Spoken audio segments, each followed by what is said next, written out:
Shocking details unfold in this case of main crime from the transcript.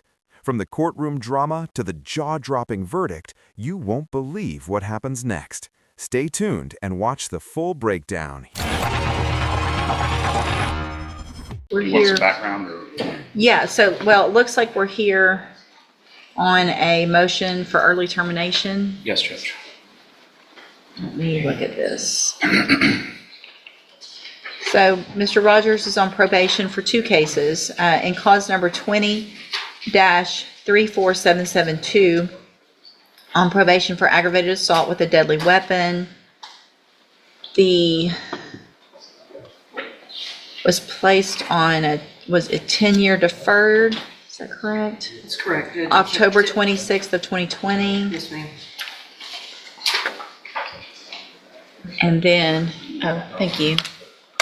And then in cause number 20-34493, on probation for aggravated assault causing serious bodily injury, same thing, deferred probation for 10 years on probation from the same date of October 26th of 2020 is the date of that probation, correct? Correct, Judge.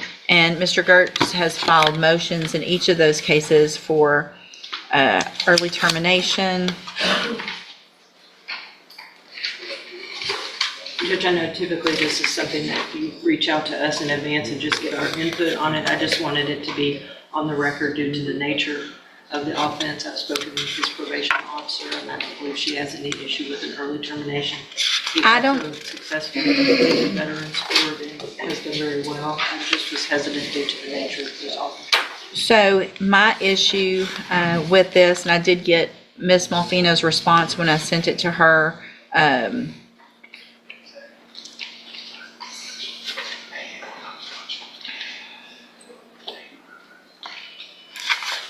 The judicial clemency part is my issue, based on the nature of the offenses. It's deferred or is it straight? It's deferred. It's deferred. So judicial clemency wouldn't be. Did I write judicial You clemency? did. Oh, well, you don't need to grant judicial clemency because he doesn't have a conviction. Right, that's what And I, I think that was an issue I wanted.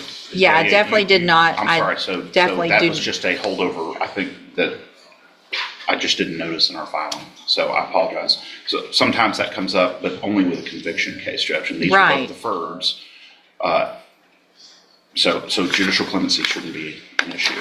I did also, for the record, get a response from probation from Ms. Martinez that states that pretty much what Ms. Malfino stated, that he successfully completed the veterans program, completed anger management, that he has done well. They just, due to the nature of the offenses, aren't going to make that recommendation and would defer to the court, but are not opposed to it. And that's the position of the state as well. It is, Judge. Then at this time, I will grant the motion for early termination of community supervision in each of those cases. I am going to mark through some of this, well,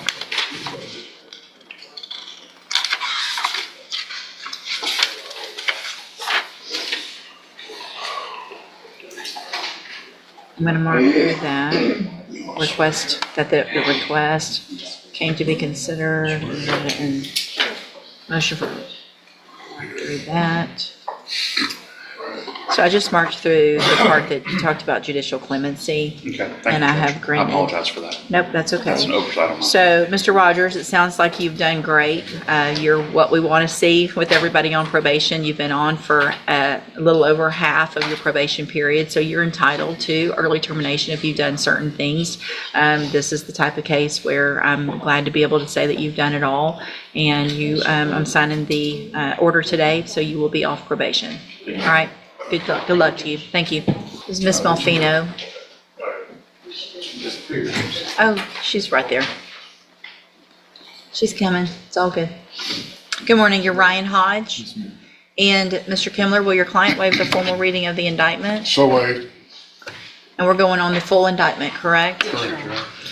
Mr. Hodge, in cause number 24, DCCR 1167, you're charged with third-degree felony offense of evading arrest or detention with the use of a vehicle from April 11th of 2024.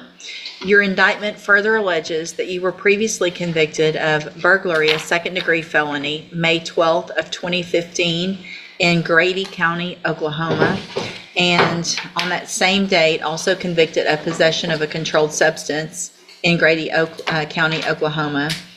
And then after those were final, you were convicted March 20th of 2018, also in Grady County, Oklahoma, of bribing an officer. And on that same date, convicted of a felon in possession of a firearm in Grady County. How do you plead to that charge? So how do you plead to the original charge that you're evading arrest or detention with the use of a vehicle? And are those prior convictions true? Did you enter your plea of guilty in true, freely, and voluntarily? And because you actually did what they've charged you with?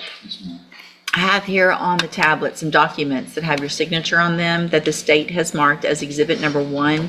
Before you signed these, did you go over them with Mr. Kimler? Do you fully understand them? And do you understand, if I follow the agreement that you've made with the district attorney, that you will be waiving or giving up any right to appeal? And so, is there a fine agreed to? I marked a fine. I would look that up to the state. 500 is fine. So it looks like the agreement that you've reached with the district attorney is for a 10-year deferred probation. There would be a $500 fine, and you would be required to follow all of the rules and conditions of probation. Is that your understanding? I want to make sure you understand that because you've entered a plea of true to all of those prior felony convictions, that this is a little different than a normal 10-year deferred. If you violate, your minimum punishment by law that I could give you if you violate this probation is 25 years, non-negotiable, because you've pled to it this way. If you violate, the minimum is 25. Do you understand? Yes, ma'am. Okay. Do you also understand, if you're not a U.S. citizen, that a plea of guilty or no contest may result in your deportation, exclusion from admission to the country, or denial of naturalization under federal law? Yes, ma'am. State tenders number 1. Without objection. It's admitted. Is there any evidence that Mr. Hodge is not competent? None that I'm aware of, Your Honor. All right, sir, I'm going to find that you entered your plea of guilty and true, freely and voluntarily. Find that you're mentally competent and understand the nature and the consequences of your plea. Find sufficient evidence to find you guilty. However, I'm going to reset your case for sentencing so that the probation department can do a pre-sentence report. That will give me more information about you, your case, and then we'll come back later for sentencing. Do you have your discovery certification? Yeah, it's- Okay. Go ahead. Can I inquire if he Yeah. has a GPS judge? I know he resides in Oklahoma. I don't know if that would be something that, Was it part of your bond that you have a GPS monitoring device? Yes, they have. So are you wearing that Yeah, now? yeah, they have. Okay. you have it on you right now. No, they've taken it off, like, since prior. I had a problem with it, but I came down there, I've been checking in twice a week.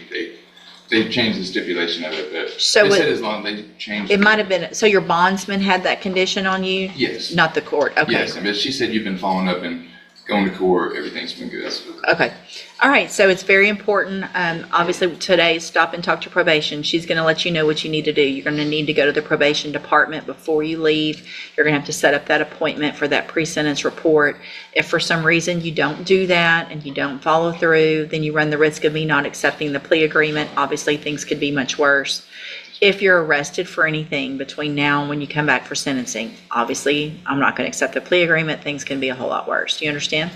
All right, stop and talk to probation. We'll see you at sentencing. Ms. Nguyen, in cause number 24 DCCR 1298, you're charged with the state jail felony offense of theft of property from April 8th of 2024. And how do you plead to that charge? Are you pleading guilty freely and voluntarily? And are you pleading guilty because you did what they charged you with? I have here on the computer some documents that have your signature on them that the state's marked as exhibit number 1. Before you signed these, did you go over them with Ms. Holmes? Do you fully understand them? And do you understand, if I follow the agreement that you've made with the district attorney, that you will be waiving or giving up any right to appeal? And so is the agreement, it looks like, for a 12-month term in the state jail prison? Yes, Your Honor. Yes, She Your has 11 months Okay. of back time. Okay, So she would have to serve one more month. okay. The defense is requesting if she could turn herself in on Friday. She has 3 children that she needs to get situated. Well, so what we need to do is I'll go through with the plea, but not sentence her, because if I Okay. sentence her, it just turns into an issue if she doesn't. Okay. The motions for new trial and things like that, there's really not a lot of things we can do. So, I can take the plea today. We can do the sentencing Friday. We can do the sentencing Monday during the next docket. Okay. I'm willing to do the week, whatever.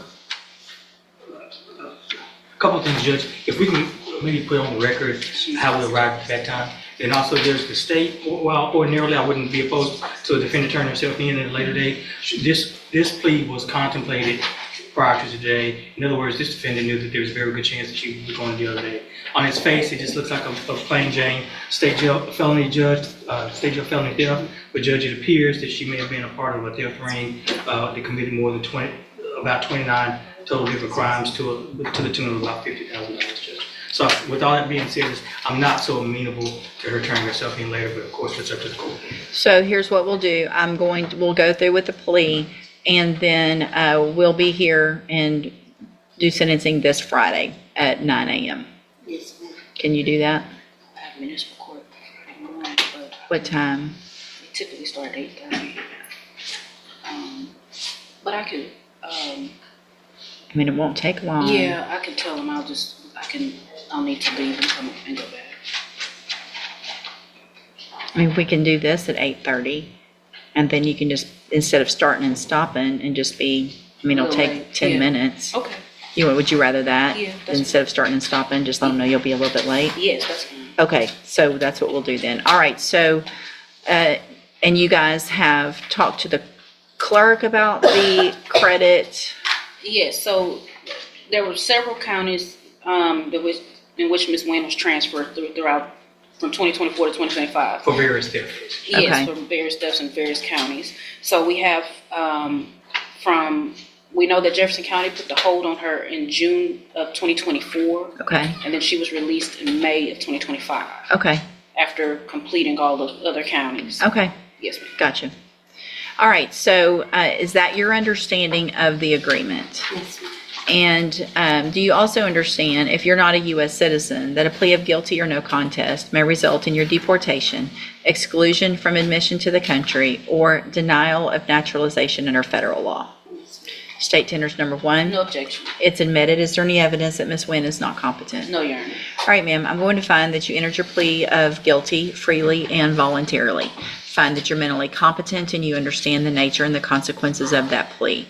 Find sufficient evidence to find you guilty. However, I'm going to reset your case for sentencing to this Friday, which is January the 9th, thank you, at 8:30 a.m. It's very important that you're here on time because Ms. Holmes has something else she needs to do in another court. And so we'll all be here early. We'll get your case taken care of. You'll go into custody. If you don't show up this Friday, well, just let me go. Good, I hope so. But let me just, if you don't, it could be worse. You understand? Also, if you're arrested for anything this week between now and when you come back Friday, you run the risk of me not accepting that agreement. You understand?